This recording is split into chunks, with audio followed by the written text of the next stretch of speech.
മേരാ നാം മുഹമ്മദ് ദീപക് ഹെ. എന്റെ പേര് മുഹമ്മദ് ദീപക് എന്നാണ്.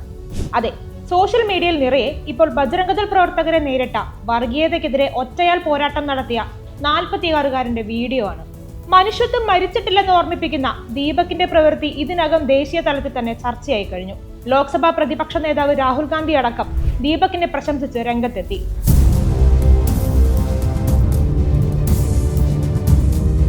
ജനുവരി 26 റിപ്പബ്ലിക് ദിനത്തിലാണ് സംഭവം നടക്കുന്നത്. ഉത്തരാഖണ്ഡിലെ കോട്ട്ദ്വാറിൽ ബാബ സ്കൂൾ ഡ്രസ് എന്ന പേരിൽ നടത്തുന്ന മുസ്ലിം വയോധികന്റെ കടയിലേക്കാണ് ബജ്രംഗദൾ പ്രവർത്തകർ ഇരച്ചു കയറിയത്. കടയുടെ ബോർഡിലെ ബാബ എന്ന പേരായിരുന്നു അവർക്ക് പ്രശ്നം. ഒരു മുസൽമാൻ ബാബ എന്ന് കടയ്ക്ക് പേരിടുന്നത് കോട്ട്ദ്വാറിലെ ഹനുമാൻ ക്ഷേത്രമായ സിബ്ബാലി ബാബ എന്ന പേരുമായി ആശയക്കുഴപ്പമുണ്ടാക്കുമെന്നും അതുകൊണ്ട് പേര് മാറ്റണമെന്നും ആവശ്യപ്പെട്ടുകൊണ്ടാണ് ബജ്രംഗദൾ പ്രവർത്തകർ കടയിലേക്ക് ഇരച്ചെത്തിയത്. കടയിലിരിക്കുന്ന 70-കാരനായ വക്കീൽ അഹമ്മദിനെ ബജ്രംഗദൾ പ്രവർത്തകർ ഭീഷണിപ്പെടുത്താൻ ആരംഭിച്ചു. ഈ സമയം സമീപത്തെ കടയിലുണ്ടായിരുന്ന ജിം ഉടമയായ ദീപക്കും സുഹൃത്തും കൂടി അവിടേക്ക് എത്തുന്നു. വയോധികനെ ഭീഷണിപ്പെടുത്തുന്നവരെ പ്രതിരോധിച്ചുകൊണ്ട് ദീപക് നിന്നു. എല്ലാവർക്കും ബാബ എന്ന് ഉപയോഗിക്കാൻ പറ്റും, പക്ഷേ എന്തുകൊണ്ട് അതൊരു മുസ്ലിമിന് പറ്റില്ല? 30 വർഷം പഴക്കമുള്ള കടയാണ്, നിങ്ങൾ ഇതിന്റെ പേര് മാറ്റുമോ എന്ന് ഇടപെട്ടുകൊണ്ട് ദീപക് ചോദിക്കുന്നു. പിന്നാലെ നിന്റെ പേരെന്താണെന്ന് അക്രമാസക്തമായ ആൾക്കൂട്ടം ദീപകിനോട് തിരിച്ചു ചോദിക്കുന്നു. ഇതിന് ദീപക് പറഞ്ഞ മറുപടി, എന്റെ പേര് മുഹമ്മദ് ദീപക് എന്നാണ്.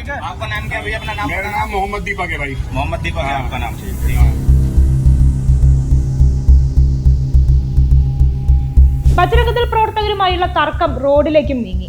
പോലീസ് ഇടപെടലിൽ ആൾക്കൂട്ടം പിരിഞ്ഞുപോയെങ്കിലും അടുത്തുള്ള പാർക്കിൽ കൂട്ടം ചേർന്ന് ദീപകിനെതിരെ ഭീഷണിയും വിദ്വേഷവും നിറഞ്ഞ മുദ്രാവാക്യങ്ങൾ ഉയർന്നു. ഇതുകൊണ്ടൊന്നും അവസാനിച്ചില്ല. തുടർന്നുള്ള ദിവസങ്ങളിൽ ദീപകിന്റെ വീടിന് മുന്നിലും ജിമ്മിന് മുന്നിലും കൂട്ടം കൂട്ടമായി ആളുകളെത്തി ഭീഷണിപ്പെടുത്താൻ തുടങ്ങി. ഒരു മുസ്ലിമിന് വേണ്ടി, നീതിക്ക് വേണ്ടി നിലകൊണ്ടു എന്നതാണ് ദീപകിനെതിരെ ഉയർന്ന ഭീഷണികൾക്കും വെറുപ്പിനും പിന്നിലെ കാരണം. ദീപകിന്റെ വീഡിയോ സോഷ്യൽ മീഡിയയിൽ അധികം വൈകാതെ വൈറലായി. പിന്നാലെ നിരവധി പേരാണ് അദ്ദേഹത്തെ പിന്തുണച്ചുകൊണ്ടെത്തിയത്. എന്നാൽ വർഗീയ വിഷം തുപ്പുന്ന ഐഡികളിൽ നിന്നും ദീപകിനെതിരെ സോഷ്യൽ മീഡിയയിലും വിദ്വേഷ കമന്റുകളും ഭീഷണികളും നീണ്ടു. അപ്പോഴും മനുഷ്യത്വത്തിനു വേണ്ടിയാണ് താൻ നിലകൊള്ളുന്നതെന്ന് ഊന്നി പറയുകയാണ് ദീപക് ചെയ്തത്.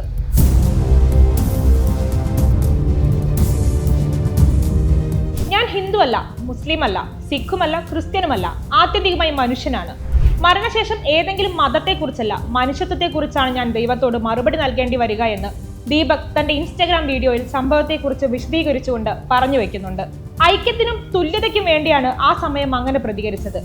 താനൊരു ഇന്ത്യക്കാരനാണെന്നും നിയമത്തിനു മുന്നിൽ എല്ലാവരും തുല്യരാണെന്നും വ്യക്തമാക്കാൻ വേണ്ടി കൂടിയാണ് അങ്ങനെ ഇടപെട്ടതെന്നും ദീപക് മാധ്യമങ്ങൾക്ക് നൽകിയ അഭിമുഖത്തിൽ പറയുന്നുണ്ട്. ചെയ്തത് ശരിയാണെന്നും ഒരിക്കലും അതിൽ നിന്നും പിന്നോട്ടില്ലെന്നും കൂടി അദ്ദേഹം പറയുന്നു. സംഭവവുമായി ബന്ധപ്പെട്ട് വക്കീൽ അഹമ്മദ് നൽകിയ പരാതിയിൽ 40ഓളം പേർക്കെതിരെ കേസ് രജിസ്റ്റർ ചെയ്തിട്ടുണ്ട്. ദീപകിന്റെ വീടിന് മുന്നിൽ കൂട്ടം കൂടി ഭീഷണി ഉയർത്തിയവർക്കെതിരെയും കേസെടുത്തിട്ടുണ്ടെങ്കിലും പരാതിയിൽ ഒറ്റയാളുടെ പേര് പോലുമില്ല.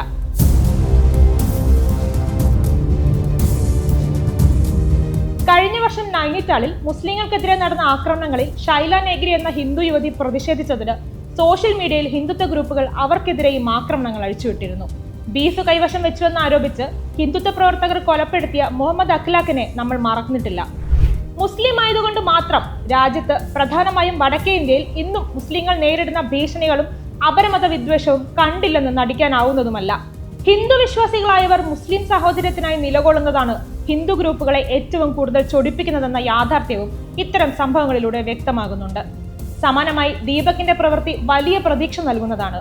രാഹുൽ ഗാന്ധി പറഞ്ഞതുപോലെ നമുക്ക് ഇനിയും ദീപക്മാരെ ആവശ്യമാണ്. അതെ, ദീപക് ഒരു ഹീറോയാണ്.